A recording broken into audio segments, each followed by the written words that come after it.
Hello viewers, I am Sunil Saxena, Assistant Professor, Department of Computer Science and Application, Sri Krishna University. Today I am going to discuss about basics concept of OOPS यानी Object Oriented Programming. तो without wasting any time, let's start today's class. सबसे पहले table of contents, हम क्या पढ़ने वाले हैं आज की क्लास में। हम किसी प्रोग्रामिंग लैंग्वेज की बात करते हैं तो सबसे पहले हमें ये पता होना चाहिए प्रोग्रामिंग क्या है। तो सबसे पहले हम पढ़ेंगे what is programming, difference between C and C plus plus, basic concepts of object oriented programming. Object oriented programming का आधार क्या है, उसके बेसिक कंसेप्ट जैसे class, object, encapsulation, polymorphism, inheritance, abstraction. उसके बाद एक स्ट्रक्चर देखेंगे, सी प्लस प्लस प्रोग्राम हमें बनाना है तो किस स्ट्रक्चर को हमें फॉलो करना होगा। इसके बाद सैम्पल प्रोग्राम, एक सिंपल सा एक प्रोग्राम देखेंगे using classes and objects. What is programming, programming क्या है। Programming is a set of code और instruction written in a particular language. Means program किसी एक लैंग्वेज में लिखे गए इंस्ट्रक्शंस का एक सेट है। अभी हम आगे वाली स्लाइड में देखेंगे और डिटेल में। इसके अलावा प्रोग्राम एक सेट ऑफ कोड है जो किसी एक विशेष लैंग्वेज में लिखा गया हो, सी हो, सी प्लस प्लस हो, विजुअल बेसिक हो, जावा हो, वो प्रोग्राम कहलाता है। प्रोग्रामिंग इसी तरह से प्रोग्राम्स को डेवलप करने की एक प्रोसेस है। जैसे programming is a process of writing such programs. तो प्रोग्रामिंग जो है वो प्रोग्राम्स को राइट करने की एक प्रोसेस है। किसी प्रोग्राम के कंसेप्ट को हमें किसी लैंग्वेज में लिखे गए पैराग्राफ से भी समझ सकते हैं। जैसे हम डायग्राम को देखते हैं, steps to learn English language. अगर हम इंग्लिश लैंग्वेज को लर्न करना चाहते हैं तो सबसे पहले हम अल्फ़ाबेट सीखते हैं, वर्ड्स, अल्फ़ाबेट को कंबाइन करके वर्ड्स बनाना सीखते हैं। इसके बाद हम सेंटेंसेस को बनाना सीखते हैं वर्ड्स को कंबाइन करके, और जब मल्टीपल सेंटेंसेस को हम बनाना सीख जाते हैं तो उनको कंबाइन करके हम पैराग्राफ राइट करते हैं। यही सेम प्रोसेस किसी एक प्रोग्राम पर भी अप्लाई होती है। देखते हैं स्टेप्स टू लर्न सी और सी प्लस प्लस लैंग्वेज। अब इसी प्रोसेस को हम सिम्युलेट करके चलेंगे। जैसे हम किसी लैंग्वेज को सीखने के लिए सबसे पहले उसका अल्फ़ाबेट सीखते हैं। तो सी या सी प्लस प्लस लैंग्वेज के केस में अल्फ़ाबेट बनता है A to Z characters. Alphabet जो होता है उसमें A to Z कैरेक्टर्स होते हैं। इसके अलावा डिजिट्स 0 to 9 डिजिट्स होते हैं, और कुछ सिम्बॉल्स जैसे हैज़, डॉलर, डॉट, और भी बहुत से सिंबल। तो ये सब कुछ अल्फ़ाबेट है सी प्लस प्लस का। जब इस तरह के अल्फ़ाबेट्स को हम कंबाइन करते हैं तो यहाँ अल्फ़ाबेट को कंबाइन करने पर वर्ड बनता है। इसी प्रकार से सी प्लस प्लस लैंग्वेज के केस में कांस्टेंट, वेरिएबल और कीवर्ड्स, ये सभी वर्ड्स कहलाते हैं इसके, जो इन अल्फ़ाबेट को कंबाइन करके बनाए जाते हैं। आगे जब हम वर्ड्स को बनाना सीख जाते हैं तो इसके बाद हम इंस्ट्रक्शंस को बनाते हैं वर्ड्स को कंबाइन करके। जैसे वर्ड्स को कंबाइन करके हम सेंटेंस बनाते हैं, सिमिलरली सेंटेंस को यहाँ हमने इंस्ट्रक्शन कहा गया है। बस डिफरेंस ये होगा कि जो इंस्ट्रक्शन होगा वो सी या सी प्लस प्लस लैंग्वेज में राइट किया गया होगा। जब इस तरह से इंस्ट्रक्शंस को हम कंबाइन करते हैं तो मैंने यहाँ बताया था सेंटेंस को कंबाइन करने पर पैराग्राफ बनता है। सिमिलरली हमने सेंटेंस को इंस्ट्रक्शन कहा, तो हम ऐसा कह सकते हैं कि इंस्ट्रक्शंस को जब आप कंबाइन करते हो तो एक प्रोग्राम बनता है। तो हम ऐसा कह सकते हैं कि प्रोग्राम जो है वो इंस्ट्रक्शंस का सेट है, और इंस्ट्रक्शन कांस्टेबल, वेरिएबल और कीवर्ड्स के कॉम्बिनेशन से बनता है, और ये जो वर्ड्स हैं वो अल्फ़ाबेट, डिजिट और सिंबल से बनते हैं। आगे देखते हैं difference between C and C plus plus. Actual में आज का हमारा जो लेक्चर है वो सी प्लस प्लस पर बेस्ड है। हम सी प्लस प्लस के रेफरेंस में सारा कुछ पढ़ रहे हैं, लेकिन सी प्लस प्लस का सबसेट सी लैंग्वेज है। मीन्स जो ओरिजिन है वो सी लैंग्वेज है। तो हमें यहाँ पर सी प्लस प्लस पढ़ने से पहले सी और सी प्लस प्लस के बीच के डिफरेंसेस को समझना होगा। देखते हैं C is developed by Dennis Ritchie. मैं हाईलाइट कर देता हूँ, सी को डेनिस रिची ने बनाया, जबकि सी प्लस प्लस को बार्नी स्ट्रोस्ट्रॉप ने बनाया। C does not support OOPs concept. C actual में प्रोसीजरल लैंग्वेज है तो ऊप्स के कंसेप्ट को सपोर्ट नहीं करती है, जबकि सी प्लस प्लस जो ऑब्जेक्ट ओरिएंटेड प्रोग्रामिंग है ये ऊप्स के कंसेप्ट को सपोर्ट करती है। C is a subset of C plus plus. C plus plus का सबसेट है, जबकि C plus plus C language का सुपरसेट है। सी में 32 कीवर्ड्स होते हैं, जबकि सी प्लस प्लस में 52 कीवर्ड्स होते हैं। ये कुछ एक बहुत बड़ा डिफरेंस है दोनों लैंग्वेजेस के बीच में। हालांकि कुछ सिमिलरिटीज़ ही होती हैं, कुछ कॉमन कीवर्ड्स भी होते हैं, लेकिन जब नंबर ऑफ कीवर्ड्स को काउंट किया जाता है तो सी लैंग्वेज 32 कीवर्ड्स होते हैं, जबकि सी प्लस प्लस में 52 कीवर्ड्स होते हैं। C is a procedural programming, ये बहुत बड़ा डिफरेंस है सी और सी प्लस प्लस के बीच में। सी एक प्रोसीजरल लैंग्वेज है, मीन्स हमारा फोकस फंक्शंस को डिज़ाइन करने पर होता है, जबकि C plus plus supports both procedural as well as object oriented programming. Means C plus plus जो लैंग्वेज है वो प्रोसीजरल के कंसेप्ट को भी फॉलो करती है और उसके साथ साथ उसमें ऊप्स के कंसेप्ट भी इंप्लीमेंट कर दिए जाते हैं, तो वो ऑब्जेक्ट ओरिएंटेड प्रोग्रामिंग लैंग्वेज कहलाती है। इसके बाद सी फंक्शन ड्रिवन लैंग्वेज है, इसको हम प्रोसीजरल लैंग्वेज भी कह सकते हैं, हमारा फोकस जो है वो फंक्शंस को डेवलप करने पर होता है, जबकि C plus plus object driven means object oriented programming language है, इसमें ऑब्जेक्ट इन क्लासेस होते हैं। इसके अलावा क्योंकि सी प्रोसीजरल लैंग्वेज है इसलिए इसमें virtual function and friend function के कंसेप्ट को इंप्लीमेंट नहीं कर सकते, ये यूज़ नहीं होते क्योंकि ये प्रोसीजरल लैंग्वेज में वर्चुअल एंड फ्रेंड फंक्शन नहीं होते। ये थोड़ा आगे की बात है, अभी हम बिल्कुल स्टार्टिंग कर रहे हैं, तो अभी आप समझें वर्चुअल एंड फ्रेंड फंक्शन सी में नहीं होते, जबकि सी प्लस प्लस में वर्चुअल एंड फ्रेंड फंक्शंस होते हैं। आप वर्चुअल एंड फ्रेंड फंक्शंस का यूज़ सी प्लस प्लस में कर सकते हो, सी में नहीं कर सकते। एक्सेप्शन हैंडलिंग सी में सपोर्टेड नहीं है, एक्सेप्शन हैंडलिंग का यूज़ आप सी लैंग्वेज में नहीं कर सकते, जबकि सी प्लस प्लस फुल्ली पूरी तरह से एक्सेप्शन हैंडलिंग को सपोर्ट करती है। अब कुछ बेसिक कंसेप्ट देखते हैं जो सी प्लस प्लस इनको फॉलो करती है।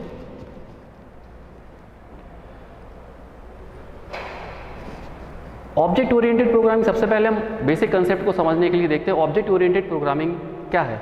Object oriented programming is a type of programming which uses object and classes. Means object oriented programming जो है वो प्रोग्रामिंग की एक स्टाइल है जिसमें ऑब्जेक्ट एंड क्लासेस का यूज़ किया जाता है। ऑब्जेक्ट एंड क्लासेस का यूज़ करने से बहुत सारे ऐसे एडवांटेजेस हैं जो हमें मिलते हैं, जिनको हम आगे आने वाली स्लाइड्स में बारी बारी से देखेंगे। अभी हम देखते हैं कि ऊप्स के कंसेप्ट कौन कौन से हैं, classes, object, encapsulation, polymorphism, inheritance and abstraction. आगे आने वाली स्लाइड्स में हम इनको देखते हैं। सबसे पहले हम देखते हैं ऊप्स का जो सबसे मेन और इम्पॉर्टेंट पहला फीचर है वो है class. Class is a user defined data type. Data type हम सभी जानते हैं, डेटा टाइप्स वो होते हैं जो डेटा को स्टोर करने के लिए बताते हैं कि उसका टाइप क्या होगा। लेकिन मैंने इसमें बताया हुआ है कि जो सी लैंग्वेज, जो सी प्लस प्लस है, सी प्लस प्लस में जो हम क्लासेस का यूज़ करते हैं ये यूज़र डिफाइंड डेटा टाइप है। यूज़र डिफाइंड मीन्स ये हम खुद डिफाइन करते हैं कि क्लास में क्या होना चाहिए। सपोज करिए आप एक इंटीजर वेरिएबल लेते हो, इंटीजर क्योंकि हमारा प्री डिफाइंड डेटा टाइप है, तो जो x है इसमें क्लियर है कि ये कोई इंटीजर वैल्यू को ही स्टोर करके रखेगा, ये प्री डिफाइंड है क्योंकि जो इंटीजर है वो हमारा प्री डिफाइंड डेटा टाइप है। लेकिन मैं बोल रहा हूँ कि जो क्लास है वो यूज़र डिफाइंड डेटा टाइप है, मतलब यहाँ हम एक खुद डेटा टाइप डिफाइन करते हैं, लेकिन यूज़र डिफाइन होने के कारण उसमें हम ये डिसाइड करते हैं कि उसमें किस तरह की वैल्यू स्टोर होगी। आगे देखते हैं, अ क्लास कंटेन मेंबर्स। अभी जो क्लास होती है उसमें मेंबर्स होते हैं, जैसे क्लास में डेटा मेंबर होते हैं और क्लास के अंदर ही मेंबर फंक्शंस भी होते हैं।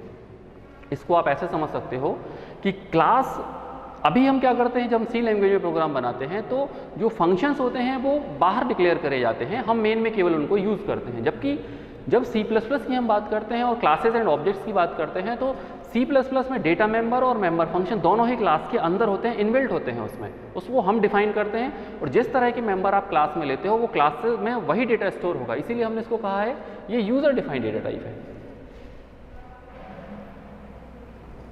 ऑब्जेक्ट्स, अब देखते हैं object is a variable of type class. मैंने कहा कि ऑब्जेक्ट एक वेरिएबल है, जब हमने क्लास को एक यूजर डिफाइंड डेटा टाइप बोला है तो ऑब्जेक्ट उसी डेटा टाइप का एक वेरिएबल होता है। तो object is a variable of class. जैसे फॉर एग्जांपल अगर मान लीजिए हमने कोई क्लास बनाई है सैंपल नाम से, हमने कोई सैंपल नाम से क्लास बनाई है और इसका एक वेरिएबल बना दिया ओबी, तो ये जो ओबी है इसको हम बोलेंगे ऑब्जेक्ट।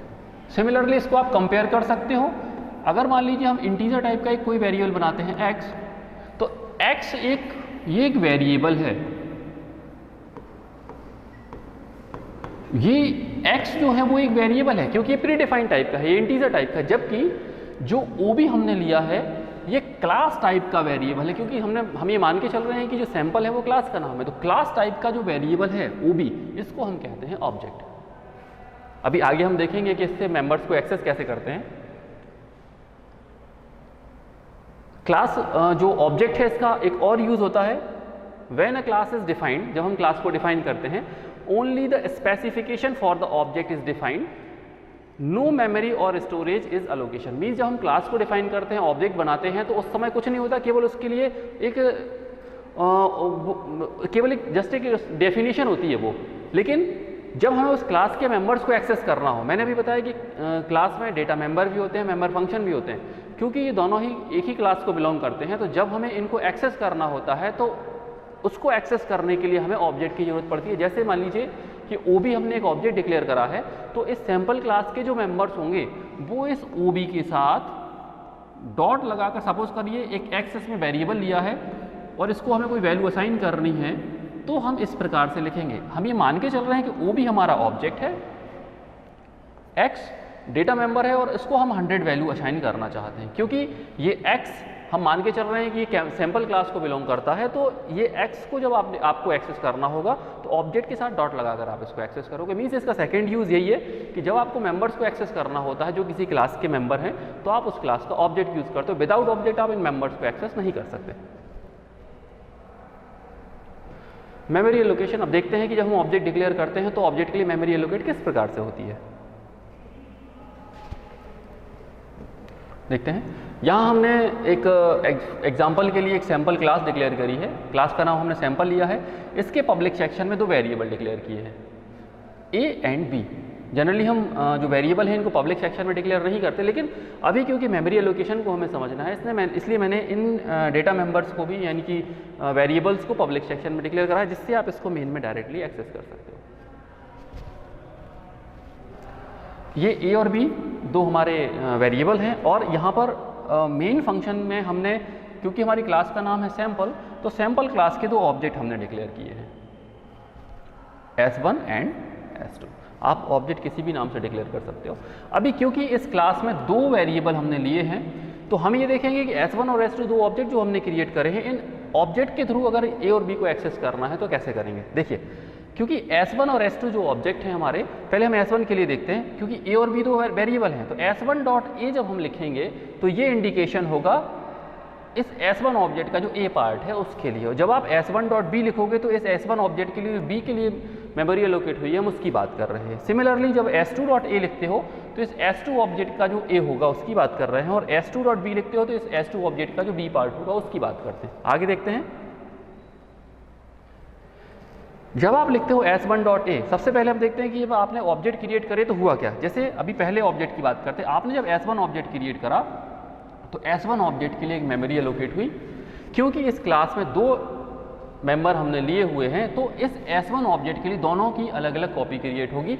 और जब आप लिखते हो S1 dot A, means S1 object का जो A पार्ट है इसमें 10 स्टोर कर दिया यहाँ पे, और S1 का जो B पार्ट है उसमें 20 स्टोर कर दिया। S1 का जो B पार्ट है वहाँ हमने 20 स्टोर कर दिया।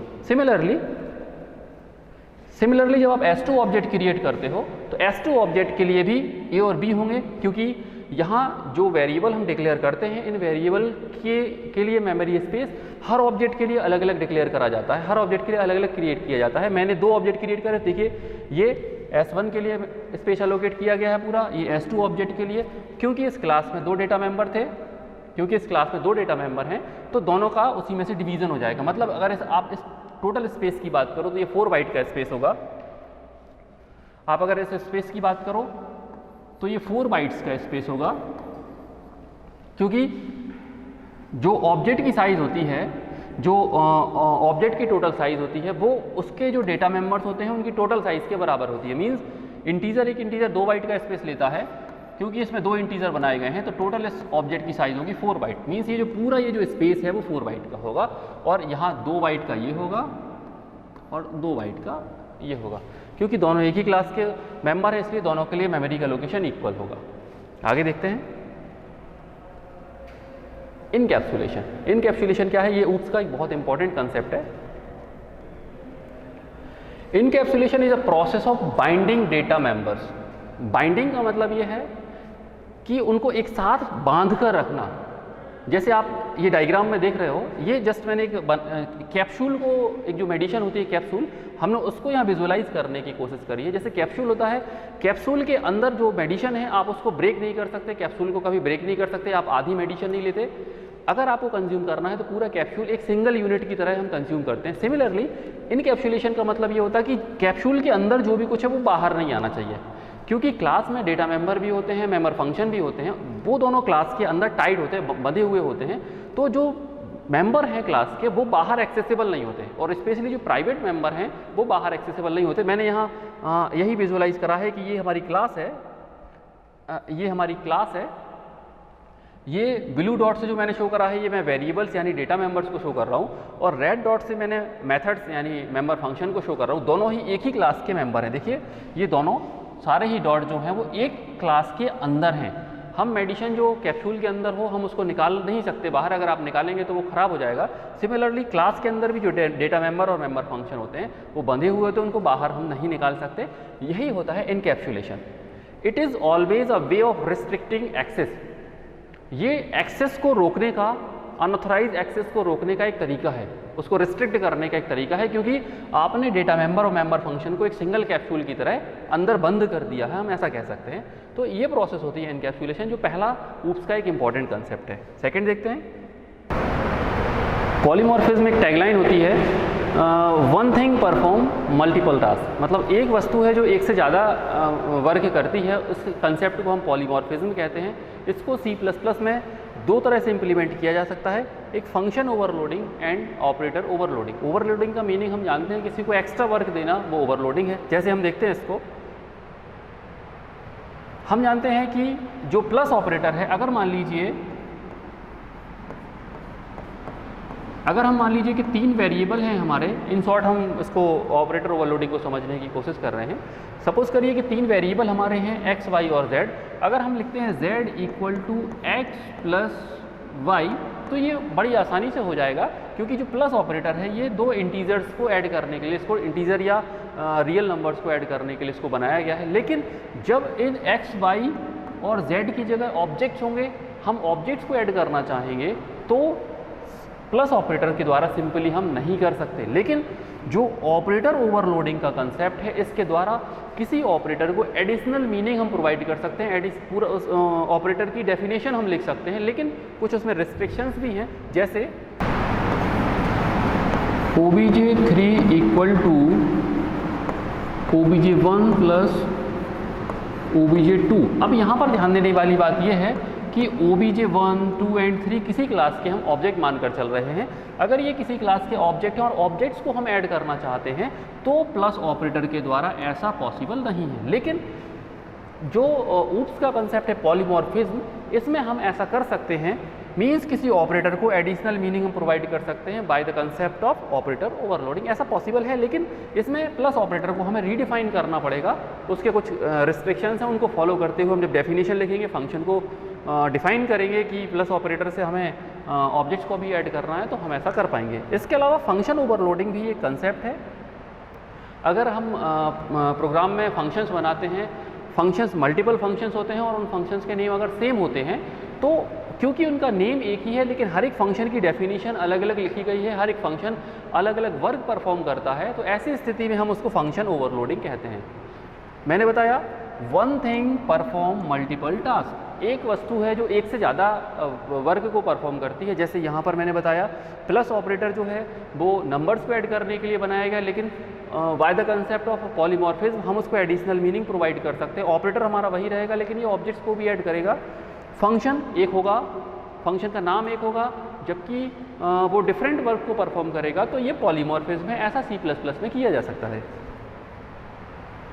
आगे देखते हैं इनहेरिटेंस। ये बहुत इंपॉर्टेंट कंसेप्ट है, इसको हम प्रैक्टिकली भी इम्प्लीमेंट करके देख सकते हैं। हम देखते हैं इनहेरिटेंस क्या है। The ability to create a new class from an existing class. इसका मीन्स है कि हम एक ऐसी फैसिलिटी, एक ऐसी एबिलिटी जिसके द्वारा किसी एग्जिस्टिंग मीन्स पहले से बनी हुई क्लास को आधार मानते हुए हमको एक नई क्लास को डिज़ाइन कर सकते हैं।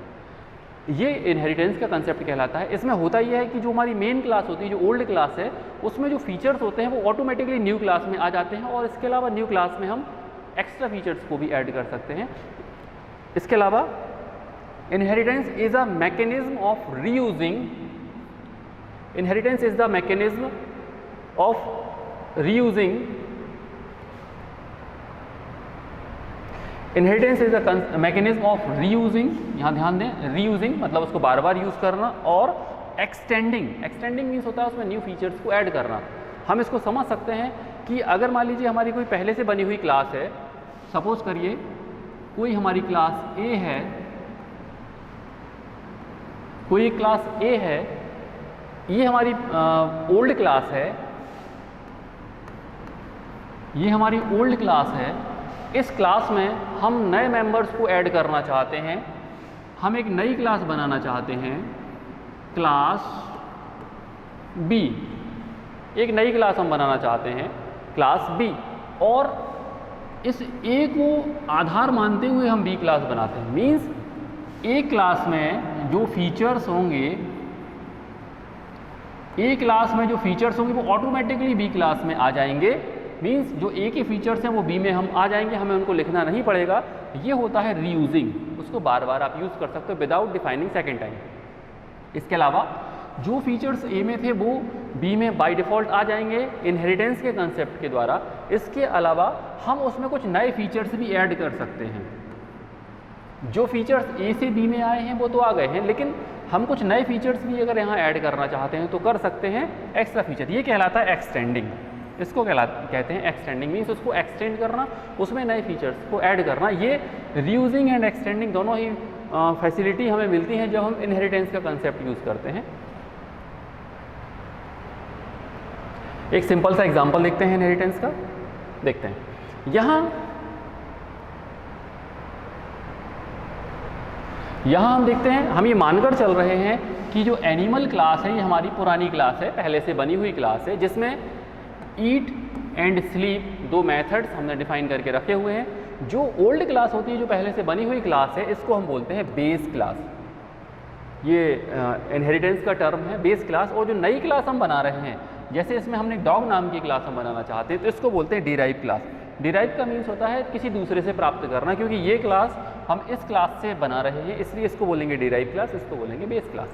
अभी होगा क्या कि दो मेंबर्स इस एनिमल क्लास में है, हमने एनिमल क्लास को डिराइव कर लिया यहाँ पर, तो ये हमारी डिराइव क्लास। डॉग क्लास में टोटल 3 मेंबर होंगे, एक वॉक, स्लीप और ईट। क्योंकि ईट और स्लीप बेस क्लास से यहाँ पर लाए गए हैं, तो ये रीयूज़ करना कहलाएगा कि हम जो ईट एंड स्लीप है वो एनिमल क्लास के भी मेंबर हैं, क्योंकि डॉग क्लास को हमने एनिमल क्लास से इनहेरिट किया है, तो ईट एंड स्लीप यहाँ पर भी अवेलेबल होंगे। इसके अलावा ये रीयूज़ करना होगा। इसके अलावा एक नए फीचर को हमने यहाँ ऐड कर दिया, तो ये एक्सटेंड करना होगा कि 2 फीचर हमें इनहेरिटेंस से प्राप्त हुए हैं, जबकि एक फीचर हमने नया ऐड किया है, तो ये कहलाएगा आपका एक्सटेंड करना। यहाँ इस डायग्राम से हम दोनों ही चीज़ें समझ सकते हैं, रीयूज़ करना, रीयूज़ और एक्सटेंड।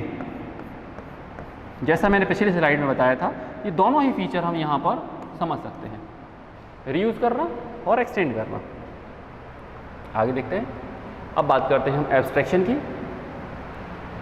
एब्स्ट्रैक्शन मीन्स एक्चुअल में हाइड करना होता है। देखते हैं, abstraction is process to provide only essential information to the outside world. इसका मतलब ये है कि जो यूज़र है, जो यूज़ करने वाला है, उसको केवल उसके काम की इन्फॉर्मेशन प्रोवाइड करी जाए, जो बैकग्राउंड डिटेल है वो उसको प्रोवाइड ना करी जाए। ये एब्स्ट्रैक्शन कहलाता है। इसको आप ऑब्जेक्ट ओरिएंटेड प्रोग्रामिंग में क्लास के एग्जाम्पल से समझ सकते हो। क्लास में सारा कुछ डेटा भी होता है और मेंबर फंक्शन भी होते हैं, वो सारे क्लास के अंदर अवेलेबल होते हैं, लेकिन यूज़र को जो मेन फंक्शन में केवल आप जो मेन फंक्शन के अंदर आप केवल जो फंक्शंस को ही कॉल कर सकते हो। तो हम ये एब्स्ट्रैक्शन का जो कंसेप्ट है वो इनकैप्सुलेशन से रिलेटेड है। इनकैप्सुलेशन होता है कि डेटा मेंबर और मेंबर फंक्शन को एक सिंगल यूनिट की तरह ट्रीट करना, क्योंकि डेटा मेंबर और मेंबर फंक्शन एक सिंगल यूनिट की तरह ट्रीट किए जाते हैं और एक कैप्सुलेशन के द्वारा एक क्लास के अंदर बंद होते हैं।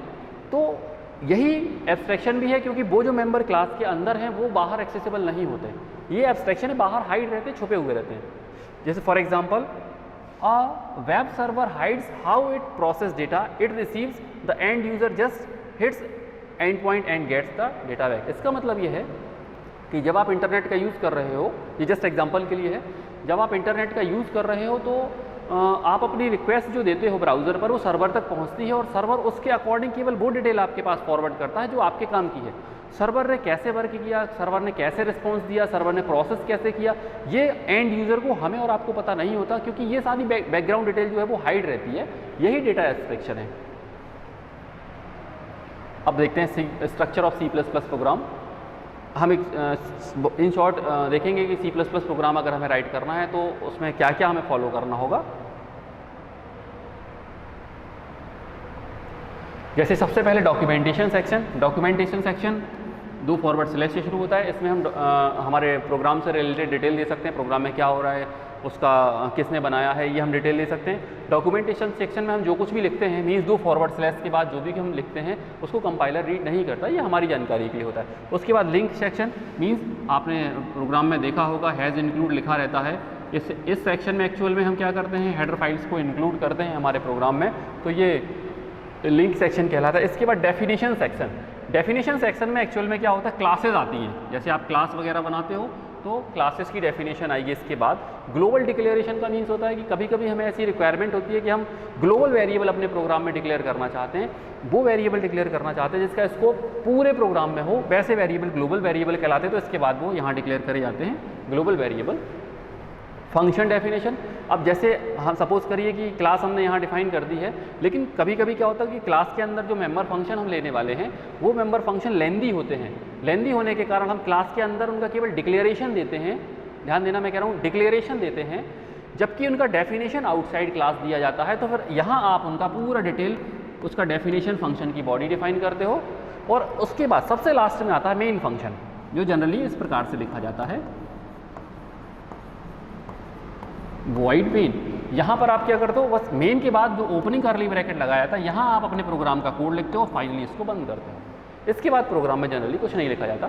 तो जब हम C++ का एक प्रोग्राम बनाना चाहेंगे तो हमें ये सारे सेक्शंस फॉलो करने होंगे। एक प्रोग्राम देखते हैं जिसमें ऑब्जेक्ट इन क्लासेस का यूज़ करा गया है। बहुत सिंपल प्रोग्राम है, देखते हैं। देखिए ये डॉक्यूमेंटेशन सेक्शन है, ये डॉक्यूमेंटेशन सेक्शन है। देखिए ये जो लाइन मैंने यहाँ 2 फॉरवर्ड स्लैश के बाद लगाई हुई हैं, ये हमारा जो कंपाइलर है वो इसको रीड नहीं करेगा, ये हमारी नॉलेज के लिए है। मैंने लिख दिया program to illustrate the working of object in classes in C++। इसमें आप कुछ भी लिख सकते हो।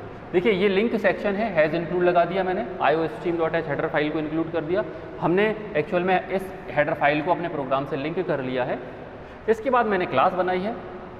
क्लास में आप देखोगे ये पब्लिक सेक्शन है, मीन्स ये जो मेंबर हमने यहाँ पर लिए हुए हैं ये आउटसाइड क्लास मीन्स यहाँ पर एक्सेसिबल होंगे, क्योंकि मैंने पब्लिक सेक्शन में डिक्लेयर करे हैं। यहाँ ये 3 हमने वेरिएबल मीन्स डेटा मेंबर लिए हैं, तीनों का टाइप डबल है, लेंथ, ब्रेड्थ और हाइट, 3 मैंने डेटा मेंबर लिए हुए। इसके अलावा मैंने 2 फंक्शन लिए हैं, मैं लिख देता हूँ। ये है मेंबर फंक्शन,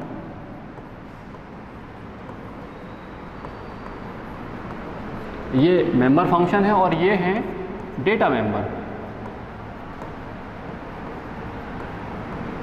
ये है डेटा मेंबर। इनको हम वेरिएबल और इनको सिंपली फंक्शन बोल सकते हैं। मेंबर हम वर्ड इसलिए यूज़ करते हैं क्योंकि ये क्लास को बिलोंग करते हैं, ये क्लास के अंदर बनाए गए हैं। ठीक है, आगे देखते हैं। अब यहाँ पर ये सिंपली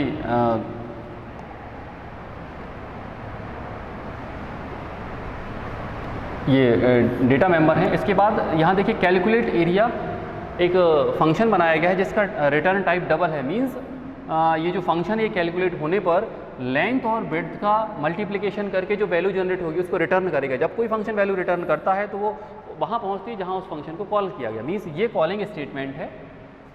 सिमिलरली जब हम कैलकुलेट वॉल्यूम को कॉल करेंगे फंक्शन को, तो ये लेंथ, ब्रेड्थ और हाइट तीनों का मल्टीप्लिकेशन करके जो वैल्यू जनरेट होगी वो रिटर्न करेगा, तो वो वहाँ पहुँचेगी जहाँ उसको कॉल किया गया है। इसीलिए इनका रिटर्न टाइप वॉइड ना लिखकर डबल लिखा गया है, क्योंकि जब कोई फंक्शन वैल्यू रिटर्न करता है तो यहाँ पर जो रिटर्निंग वैल्यू होती है उसका जो टाइप होता है वही फंक्शन का रिटर्न टाइप कहलाता है। आगे देखते हैं। देखिए यहाँ हमने मेन फंक्शन बनाया है। यहाँ पर आप देखोगे कि रूम हमारी क्लास का नाम है, तो यहाँ रूम 1 हमने एक ऑब्जेक्ट बनाया है। ये ऑब्जेक्ट है हमारा, और क्योंकि ये सारे ही मेंबर पब्लिक सेक्शन में डिक्लेयर करे गए हैं तो मेन में हम ऑब्जेक्ट के साथ डॉट लगाकर इनको डायरेक्टली कॉल कर सकते हैं। अगर ये तीनों मेंबर, अगर ये मेंबर पब्लिक सेक्शन में ना होकर प्राइवेट सेक्शन में होते तो फिर हम इस तरह से यहाँ पर इनको एक्सेस नहीं कर पाते। अभी कर सकते हैं इस एग्जाम्पल में।